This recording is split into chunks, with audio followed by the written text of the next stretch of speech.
Good evening, ladies and gentlemen, and members of the council. Can you all hear me back there? Okay, thank you. First, I need to deal with a couple of items. One is that if you've got mobile phones, can you turn them either off or onto silent?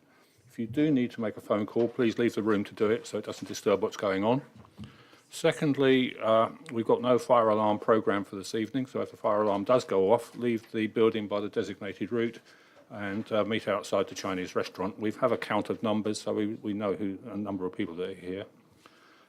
Can I ask all councillors, have you received the documentation? Yes. Thank you very much.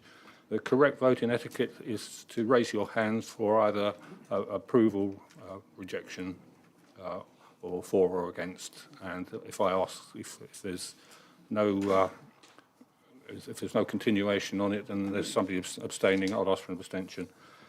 I have a casting vote as chairman, and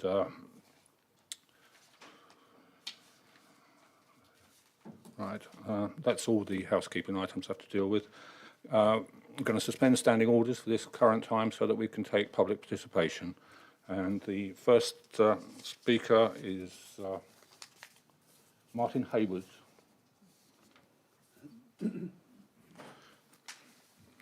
Could you state the application you're talking about, Martin, first of all, and then you've got approximately 3 minutes. If it runs over a bit, I'll give you a bit of leeway. DC 250638. Thank you. The red light's on. Does that mean I'm... Sorry? Is that on? Okay, thank you. Okay, so the plan states that this location is on the edge of the village, but it's approximately a mile away, which is outside the development area stated on the neighbourhood plan. For 5 football pitches, evenings and weekends, there would be a vast increase in traffic transporting high volumes of people along narrow rural roads.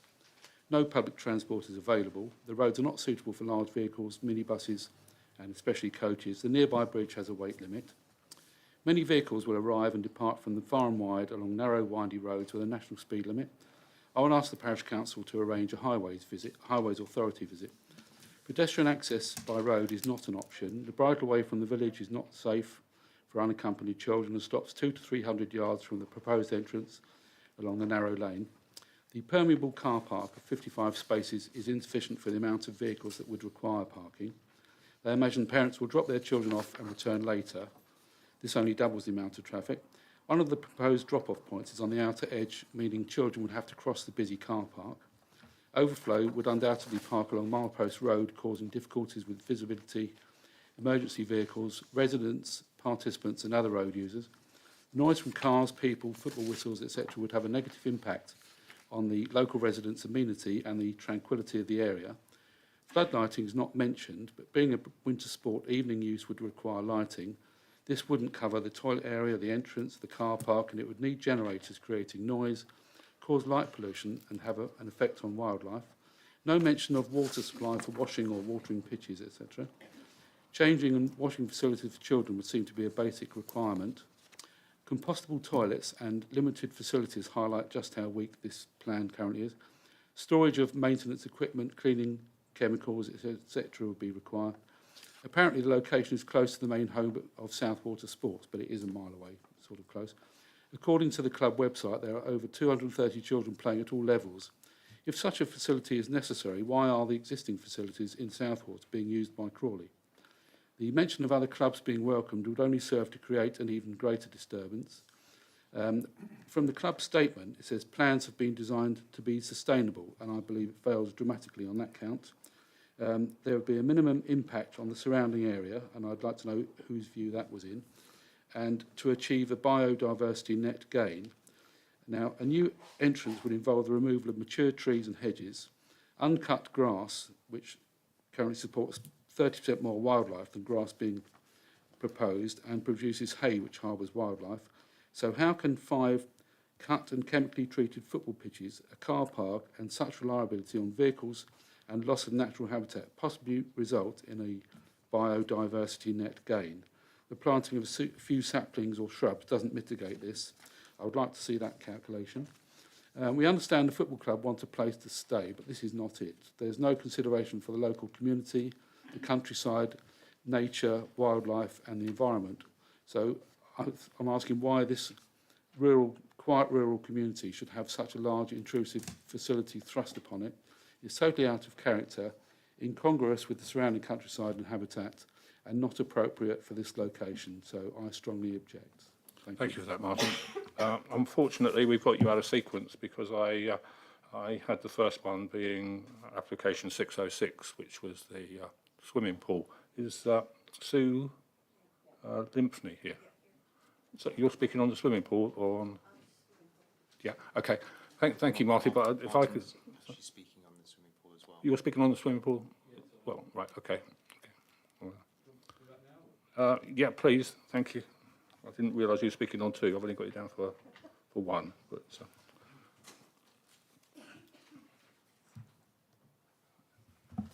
The application for this is DC 250606, and the change of the use of existing swimming pool to allow mixed and private and commercial use.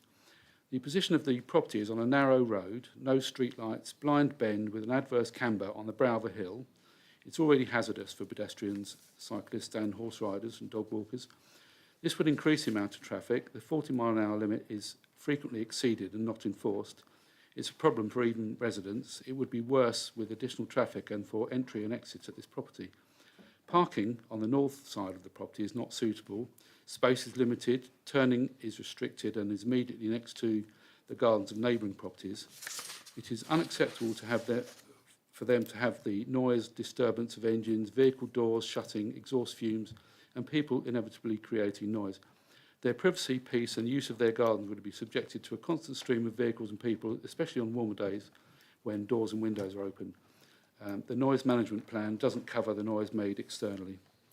There will be an increase in water usage due to the number of pool users, evaporation of water in an indoor environment, water maintenance, cleaning, flushing and topping up. The plan details that existing shower facilities will not be available for customers. There is only one toilet, and this is poor sanitation and insufficient for the number of people, especially the children involved. The significant increase in water usage will not be offset by the simple retrofitting of a flow restriction valve to one toilet. These can easily be removed retrospectively anyway, and this goes against water neutrality obligations. There would be mains drainage limitations, as currently it only serves a small number of dwellings. It is questionable whether it will be able to cope with the increased volume of effluents discharged by the facility. The 15-minute interval between lessons is not practical, so imagine the scenario where a session ends, 7 children and parents vacate the pool, they sort out the children, no shower facilities, get dry, have to share 3 changing cubicles, gather their belongings, use one toilet fitted with a low-flow device, go to their cars, leave the parking area through a very restrictive access along a narrow gap at the side of the property, only suitable for one vehicle at a time, and drive onto the road at the point of an adverse camber and brow of a hill and blind bend. At the same time, 7 more parents with children arrive at the property, turn into the narrow drive entrance, enter the parking area along the same narrow passageway, use 3 cubicles, no shower, enter the pool, all within a 15-minute changeover time. And that's 14 vehicles per hour driving through the narrow passageway, 28 slams of vehicle doors. The proposal depends entirely on a not inconsiderable volume and frequency of traffic arriving and departing throughout the day. This could result in vehicles backing up on the road to enter while vehicles are trying to leave. And vehicles travelling northwards on the road would have no warning that there may be a stationary vehicle awaiting them in the road outside. This plan is completely unrealistic and the location is not suitable for such a commercial venture. thank you, Martin. Thank you. Sue, would you like to go next?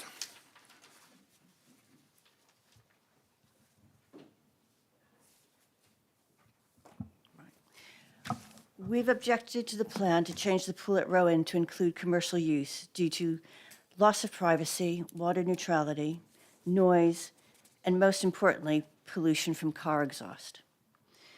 This year's application, DC 250606, is significantly different than last year's DC 240757 in that the proposed car park is not in the field behind our garden, but now runs down the length of our garden and is only several feet away. This means that not only would we be subject to noise and disturbance and pollution from car exhaust from 37 cars 4 mornings a week driving up and down our border, but even more noise, disturbance, and car exhaust from parking in fairly tight spots next to our border, where we sit outside to relax, eat, hang our clothes to dry, and grow vegetables and fruit. In both applications, much is made of how landscaping and fencing protects the current owners and future owners from loss of amenity and disturbance. Their house is well away from cars, parking, and customers entering and leaving the pool. We, on the other hand, at Westlands, will receive the full brunt of cars driving and parking and customers entering and leaving the pool feet from our long garden, separated only by a chicken wire fence and old hedge. Our property, Westlands, is not named on the site plan of the proposed car park and is not seen in the photo sent in by the applicant. The existing site plan shows a building on our property that does not exist, and it seems like we do not exist. Thank you for letting me speak. Thank you, Sue. Right, the next application is DC 250638, and the first person to speak on that, or the second person now, is James Sambrook.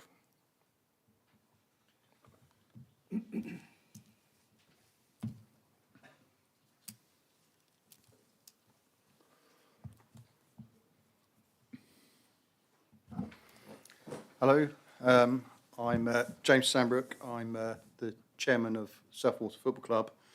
I've been chairman now for 7 years.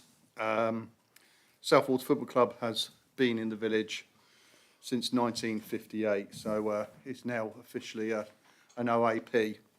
The junior team formed in the early 1970s and was a founding member of the Horsham District League. And you can tell by this, the founding teams are all named after a bird. We're the Swifts. We have nearly 400 players in the club. 100 or so are seniors, and we have 260 players that are children.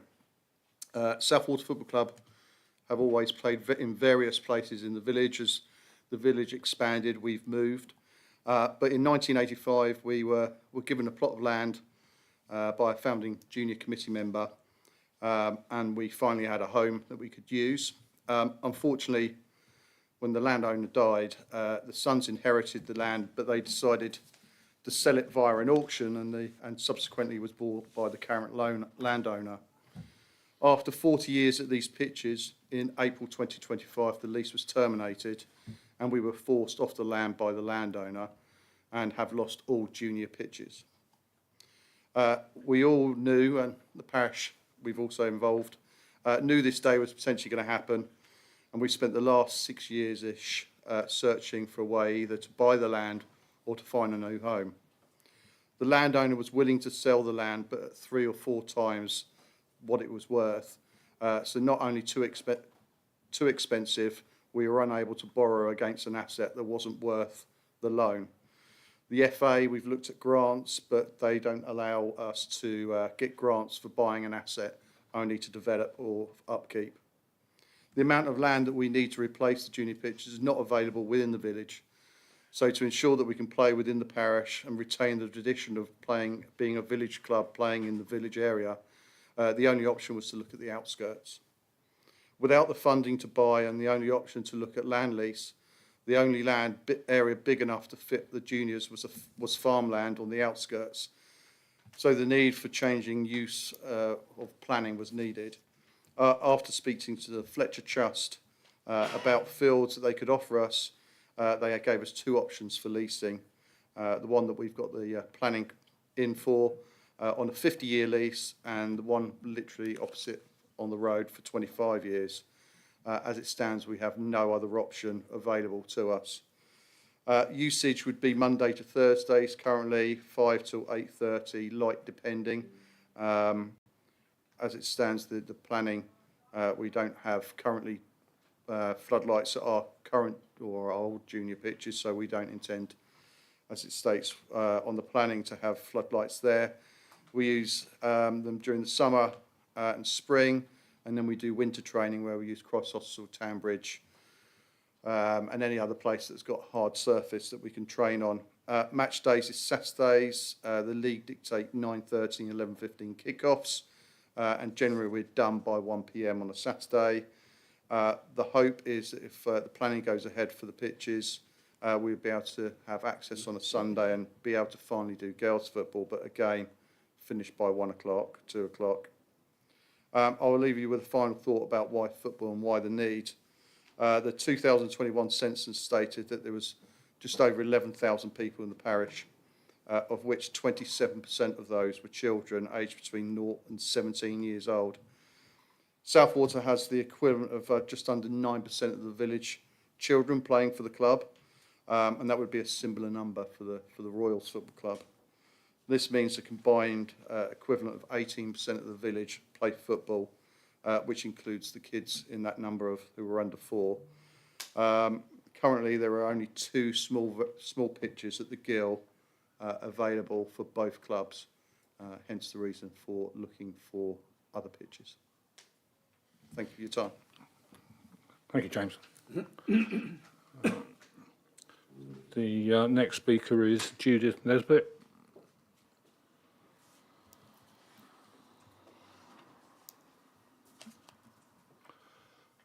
Hello, I'm speaking on DC 250638, change of use of agricultural land to playing fields. Thank you, Chairman, for the opportunity to speak. There are many reasons to reject this application, given the inappropriate and unsafe location outside the village and outside the built-up area boundary. I wish to focus on one particular aspect, however. Southwater Football Club states that the land in question has been donated under the terms of a 50-year lease, which, as far as I know, has not been subject to public scrutiny.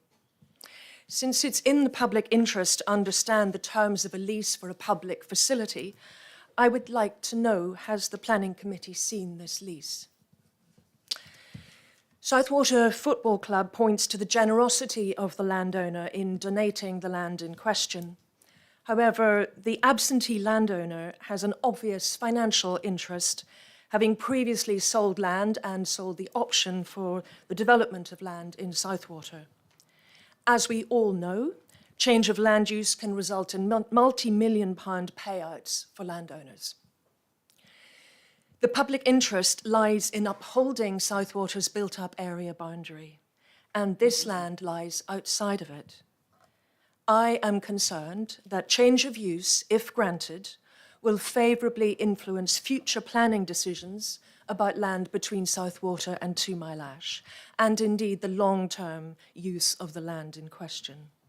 So I ask, Mr. Chairman, could the existence of this sports facility be a material consideration in future planning decisions? The landowner's donation creates a powerful incentive to erode local democracy by changing the area defined by the built-up area boundary, fundamentally compromising the integrity of the planning process and undermining public trust. This application would drive a coach and horses or 5 football pitches through the democratically decided built-up area boundary. The Local Government Association's Probity in Planning guidance states that councillors and officials should not favour any person, company, group, or appear to be doing so. So I ask, Mr. Chairman, are there any declared or potential conflicts of interest for councillors or officials who are personally connected to the football club or through their families? And given the need to guard against the perception or reality that decisions are unduly influenced behind closed doors with unminuted meetings, there is the risk of an opaque understanding between the landowner, the football club, and those with responsibility for planning decisions. This leads me to ask if the football club has had meetings with parish officials and councillors, and if so, where can we see minutes of these meetings, and also of emails, text messages, and phone calls between these parties? Has a committee site visit been made? If so, was this facilitated by the landowner, and was the landowner represented at the site visit? I am not alone in being concerned about undeclared inducements of further donations to the football club, which has already embarked on a fundraising campaign. In conclusion, to grant permission for this application, recategorising this land would, I believe, be a flagrant abuse of the planning system. Thank you very much. You've asked a couple of questions Yes. there. I'd like to answer them now rather than tell you to come back Thank later. you. Firstly, we've not seen a copy of the lease. Secondly, we'll be doing conflict of interest on one of the next items. So if there is a conflict of interest on the committee, that has to be declared at that stage. I've suspended standing orders, so it doesn't need to be done now, but it will have to be done shortly.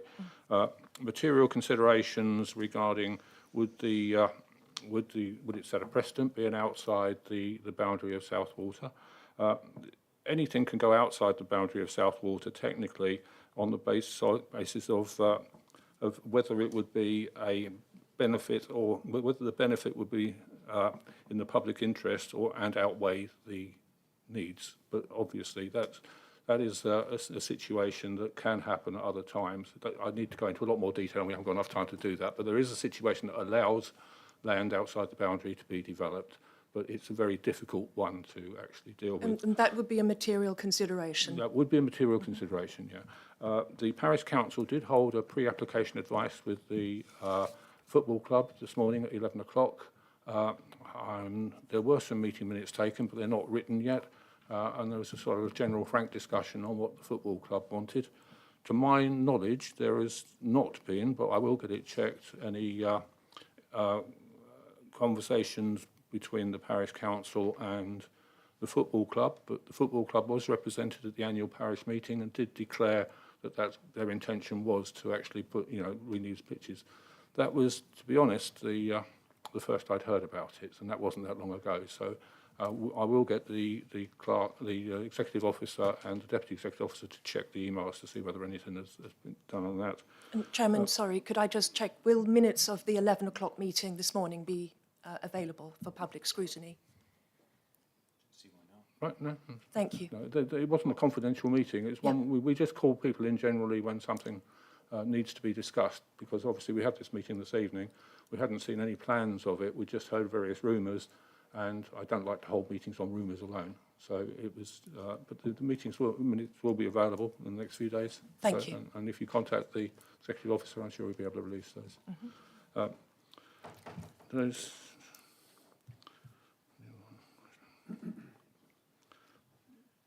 So declarations of interest will be dealt with. The other question was whether a site visit has been made. Oh, right, yeah, no site visit has been made because we were lacking various information until today. I see that the consultation period has been extended from the 10th of June to the 25th of June now on the planning website, because I just looked at it. So it does give time if the councillors wish to visit, to actually visit, but we haven't visited to date. It's not quite correct. I did drive out there the other day to see where it was, but it's not technically a site visit. Any other questions that I haven't answered will be picked up and we'll get back to you. Thank you very much, Chairman. thank you. Thank you. Right, Martin, you've already spoken, so it's Alison Russell.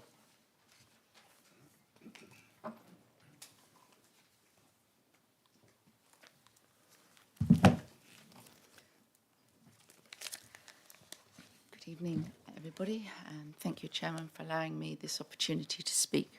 I'm, again, is reference DC 250638. I do appreciate the football club's position here. As a 9-year-old, I always wanted to play girls' football and spent ages kicking a football over the roof of my house. But this application is absolutely ridiculous. I can't believe that it's even been proposed. This small little area on 2 Mile Ash Road might seem insignificant, but on closer examination, it is the home to many, many species, and the wildlife that is, has set up home and around this area is quite significant. I don't know if any of you are aware of the Will to Waves 100-mile corridor. Are you aware of this initiative? I'm not personally, no, I don't know whether... Okay, well, if I could tell you a little bit about it and how the people in our community have pledged little areas to connect a corridor for nature for 100 miles from the Will to the Waves of Ashdown Forest from the coastline in Sussex. As we know, nature cannot survive in fragments, and it needs this vital corridor to access the routes along. the ribbon of land that surrounds from Knepp and 2 Mile Ash is all part of this corridor. So this organisation, which as today I'm speaking on behalf of many that would possibly be approached for fundraising for the football club. There's all these local organisations that would, if they were here tonight, also say that this particular area is not where this should be considered. So the landowners have been asked if they will pledge small areas to provide banks for the butterflies, the owls, and we have got a lot of the newts around this area. So when we're looking at biodiversity and the need to do this nowadays, we should be increasing and not decreasing how much land is available. My other point is we are also in 2 Mile Ash we have the noise from Christ Hospital school pitches. We hear whistles constantly being blown during the game time. So with all the birds, we've had the storks coming up from, as we know, the success from Storrington and Knepp with the storks. They have even been flying out across 2 Mile Ash Road. The whistles, which would be continuous, you can't expect a game to happen without whistle blowing. The nature that would be subjected to this would also be unhappy, to say the very least.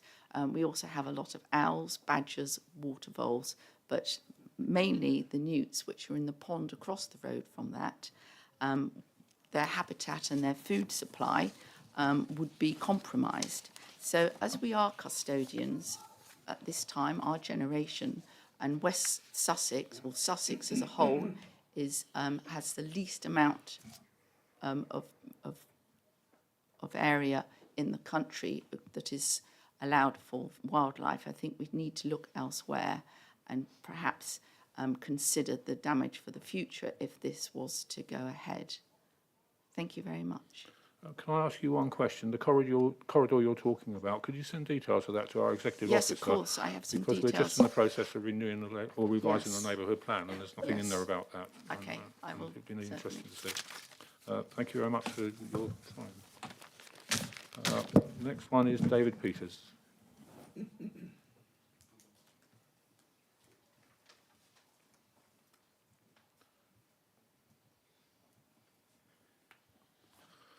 I think you've been told, David, you may not have enough time to speak, but we've got a little bit of time, so fire away. Okay, say the previous people have said basically what I wanted to say anyhow, but I just want to touch on a couple of points.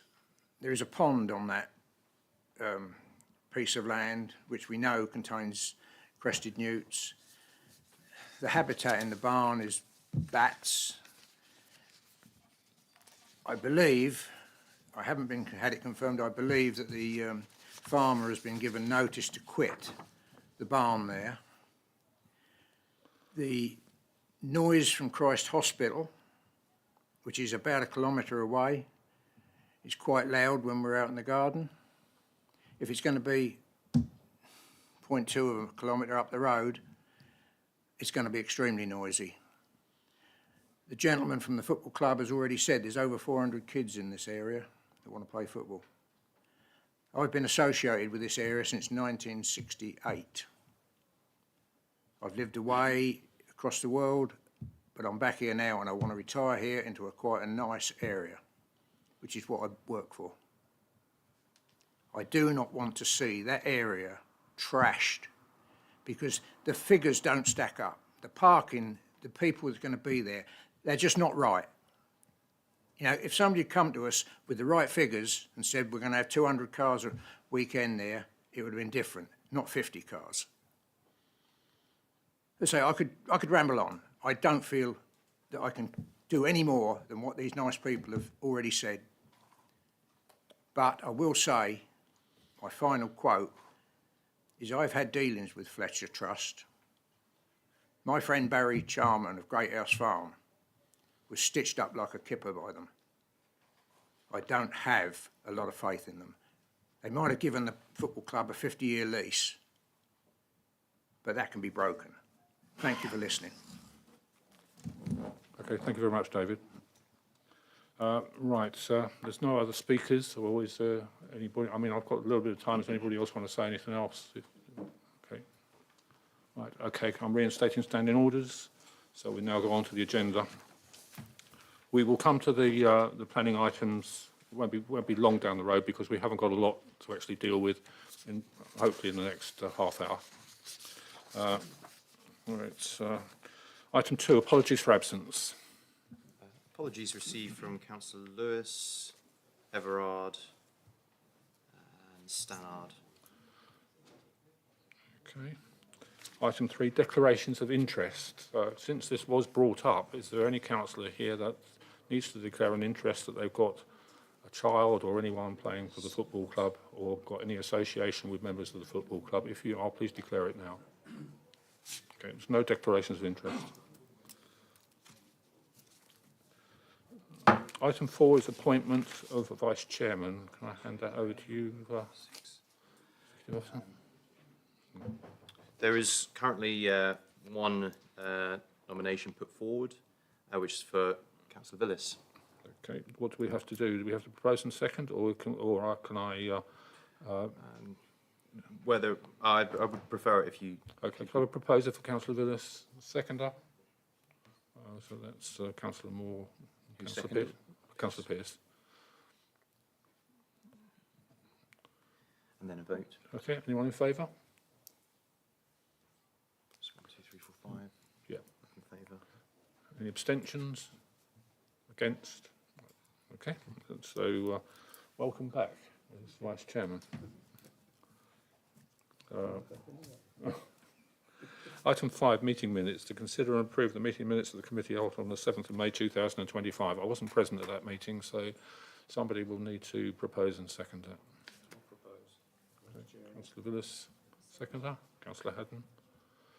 All those who are present in favour? Abstentions? Objections? Approved.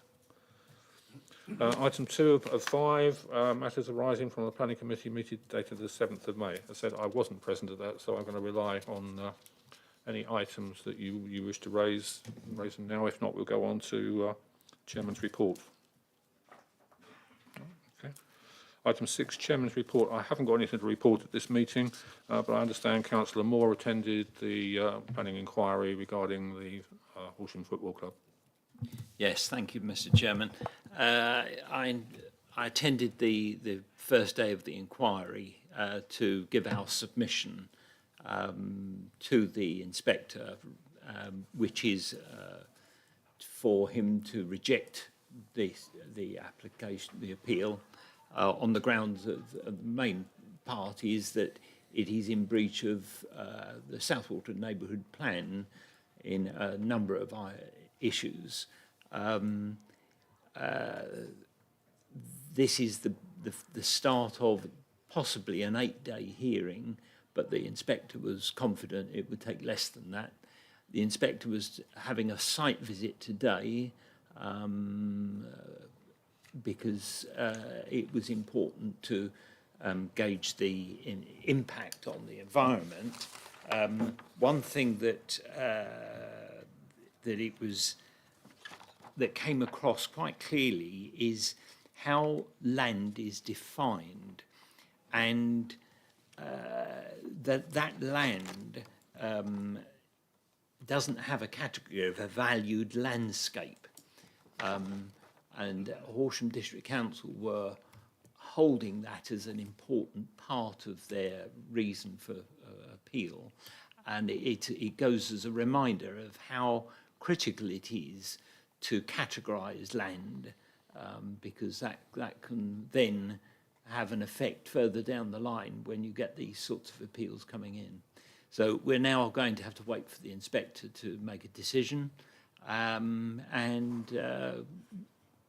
we've got nothing to do but to wait. But at least he knows our view on our objection. Was anything raised on the lack of local plan? Yes, at the beginning, the appellant's barrister raised that as a major factor of why they're there. Thank you very much. Right, there's nothing else to report under that. Item 7, Executive Officer's report. Nothing to report. Thank you. Councillor Moore's covered it. Sorry? Councillor Moore has covered. Okay, right. Item 8, correspondence. Just one item of correspondence from Horsham District Council in relation to public notice for application for premises licence. This is in relation to the Haldey restaurant in Lintott Square. Just advising us that the licence application has been made to them. The application seeks to allow retail sale of alcohol both on and off the premises, Monday to Sunday, midday to 11 p.m. Premises open to the public Monday to Sunday, 7 a.m. to 11:30 p.m. If you're interested in any more information in relation to the licence, everything can be found on the horsham.gov.uk website, where you can make representation in favour or against it to licensing at horsham.gov.uk by no later than the 16th of June. So it's both on and off-site sales. That's how it reads, yes. Retail sale of alcohol both on and off the premises. Could you circulate that to all councillors, please? Yes, yeah. Thank you. No other items? Okay. Item 9, highways, drainage, street lighting, and loads of other things. Down to you.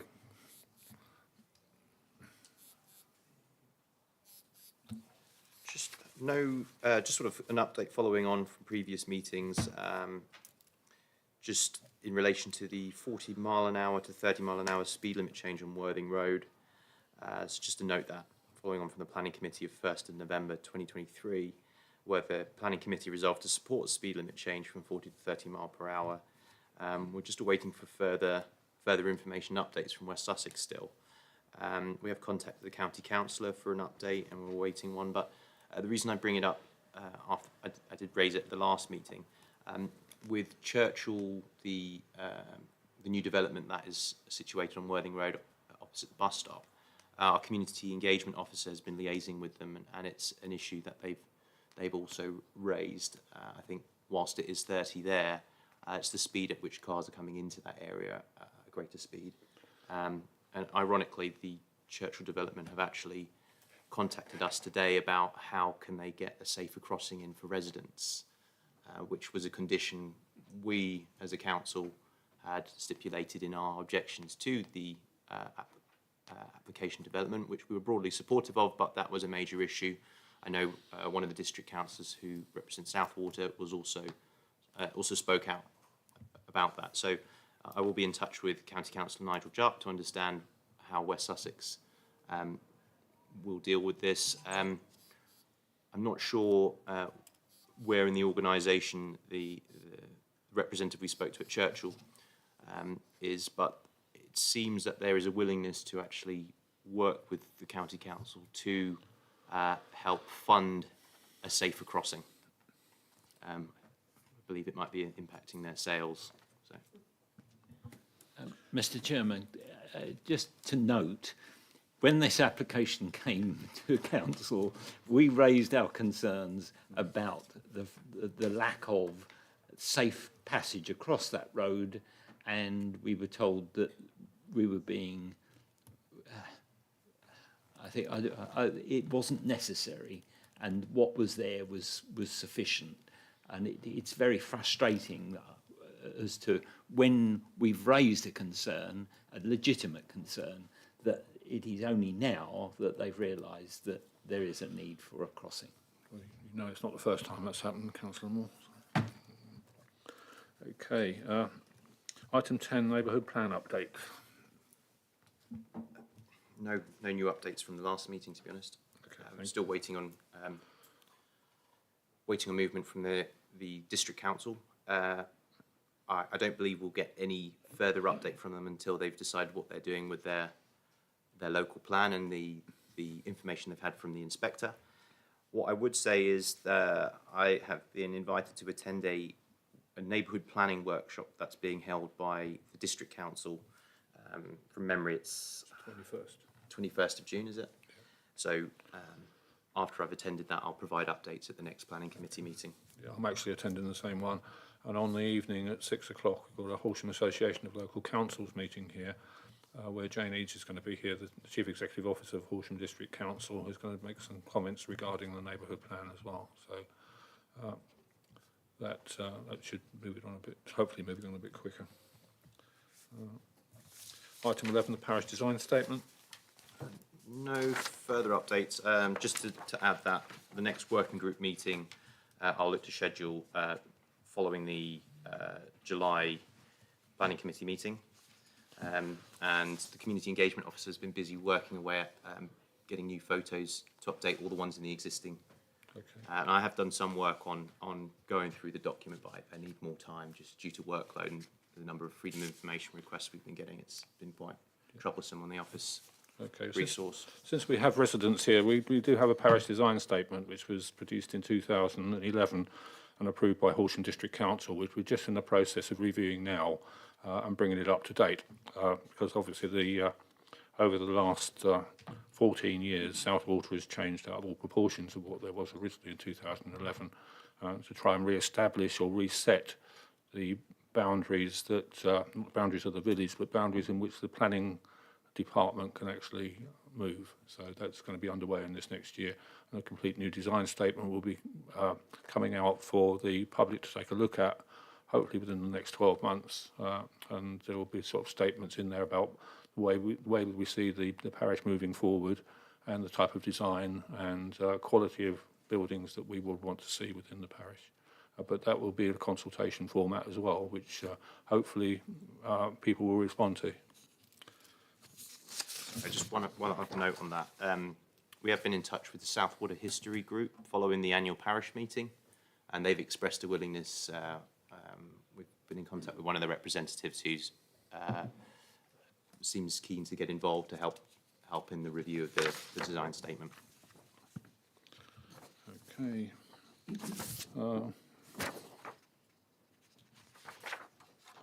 Item 12, new planning applications. The first one is Councillor Moore, DC 250194, Christ Hospital. Yes. I've given my report for this. It's the demolition of a two-storey, what looks like sort of industrial units that contain a storeroom and changing rooms, and on the removal of that, on virtually the same footprint, the construction of a purpose-built store and toilets. Visually, it will be a lot better, although it's tucked around the back. But secondary, the facilities will be upgraded substantially. It's compliant with our neighbourhood plan, and I recommend that we raise no objection. Okay, can I have a seconder for that proposal, please? Councillor Tulmore. All those in favour? Anyone against? So it proves in favour. DC 250638, Councillor Villis. This is one I'm dealing with. Sorry. Yeah, this is the land to the south of 2 Mile Ash Road. The change of use from agricultural fields to playing fields, football, including new access car parking area with permissible surface and provisions of compostable toilets. I mean, we have heard a lot of discussion this evening about the pros from James and also from the other residents that are recommending the objection. The one main point that we have to deal with as a parish council is the Southwater Neighbourhood Plan, which was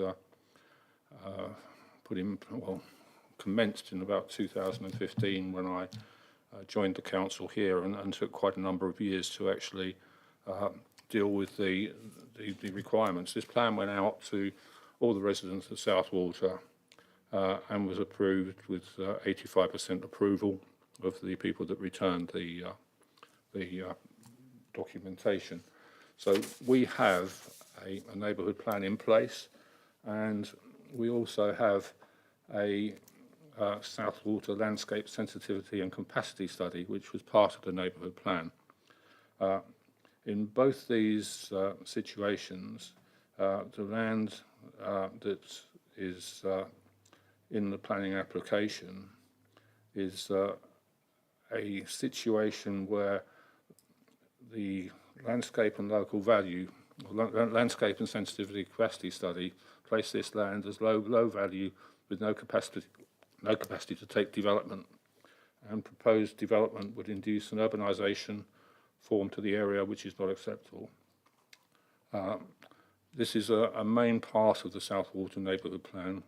Obviously, a lot of objections have been raised regarding roads, traffic, car parking, various items, and although we are sensitive to the need of South Water Football Club to actually provide facilities for the 200 odd children that they're dealing with, and we are totally sensitive to the need to provide provide these playing fields, our neighbourhood plan prevents us from making any decision apart from an objection to the application. I do have to have a proposer for that and a seconder. So can I have a proposer for that, to relying on the neighbourhood plan? I will propose that, but I'll start off by saying that we're using the neighbourhood plan to object to the Horsham Golf and Fitness application. And of course, if you're relying on a plan to work in your favour, the plan is there, and we're going to have to stand by the plan. And the plan, as you say, it is not designated. That type of use was not designated for it. So unfortunately, the plan stands, and I propose that we have to object. Okay, can I have a seconder for that application? Councillor Willis. All those in favour of an objection? 1, 2, 3, 4 in favour. All those against the proposal? Any abstentions? 2 abstentions. The objection stands on the grounds of the neighbourhood plan, and which I've got the details on here, which I'll submit to you. Next one is DC 250716. Ian Stannard is not here at the moment. Is there a recommendation? Yeah, we've had that come through with his apologies for the meeting, and it's no objection to DC 250716. Okay, could I have a proposer for that, please? You've not seen it? I've not seen it. Okay. Defer and delegate. We'll take a look at it tomorrow. Item next one is DC 250734. Councillor Willis, South Water Business Park installation. Yeah, this is the installation of an illuminated freestanding totem estate sign. They sent us a load of plans, but there was no actual stipulation of where the sign was going to be. So I formed an objection on the fact that there's no information on the plan as to the positioning of the sign. So I object. Okay. Proposer. Seconder. All in favour? Abstentions? All in favour. New planning applications for consideration of deadline prior to the meeting. These were obviously for residents that are here. These were actually submitted in writing prior to this meeting because these decisions have to be sent to Horsham District Council within a set timescale. DC 250568, Councillor Willis, Chase Farm, Shaw's Lane. Thanks, Chair. Yes, at the moment this is a glamping site and they have tents there and small pods, etc. But they want to change it into 4, they call them camping pods. They're like mini bungalows. They're permanent structures, at least 2 bedrooms with balconies, etc. There's no water neutrality statement with it at all. So on the basis of the fact that they're not tiny little wooden glamping pods, but huge, great big livable accommodations and no water neutrality, I'm forming an objection to this. I think they need to look at it and provide more detail if they wish to go ahead. Okay, so an objection on the basis that there's no water neutrality involved. With insufficient information of how they're going to. Well, there is no information. Okay, so all those in favour of an objection, or so a proposer first, proposer, seconder, Councillor Moore, all those in favour, objection, against, abstentions, or favour. Item 25, 606, Councillor Haddon. Yeah, I've looked at this when the first application went in and we put in an objection. There's still, although there's talk about water neutrality in the documents on the portal, there's not actually anything that has been done about it. And as the resident spoke earlier, there's the parking is very much insufficient. It's on a nasty bend where they're going to have lots of cars coming in and out. So I don't really see that there is much change from the first application, so I've put in an objection. Yes, I did look at the last objection on there, and I think it does stand. So, proposer, please. Yeah, Councillor Willis, seconder, Councillor. All those in favour? Abstentions, objections? No. Okay, all in favour. DC 25-00525, Councillor Moore, 6 to Gables. Thank you, Chairman. Yes, initially I've had a site visit here, and the extension was in line with what has happened in other buildings on that road, and it's in line with it was in line with the parish design statement and the neighbourhood plan. Subsequently, they've put a revision in to change the appearance of a flat roof from a pitched roof to just a flat roof. It's a pity because those buildings within the road that have got the facade of a pitched roof, it's really improved the visual character of the road. And it's a pity that they've gone back to letting it look like a flat roof. But the remainder of the work that is proposed is in keeping with the parish design statement and the. My initial report said no objection, but of course now we've got an objection because of the flat roof. Yeah. But we know that Horsham won't. Yeah, I think the flat roof scenario is going to be brought up in the revision of the design statement. Exactly, so yeah. I think rather than make us look silly, if we stick by the fact no objection. Yeah. Yeah. Okay. Proposer. Seconder. Favour. Okay. Anyone against? Abstentions. Okay. All right. That finishes the planning applications. Item 14, are there any planning appeals that we need to deal with? I think we've covered it under the chairman's report in relation to the Horsham, just an update on the Horsham Golf Fitness STEM Park public inquiry, which started yesterday. So we covered that. Fine.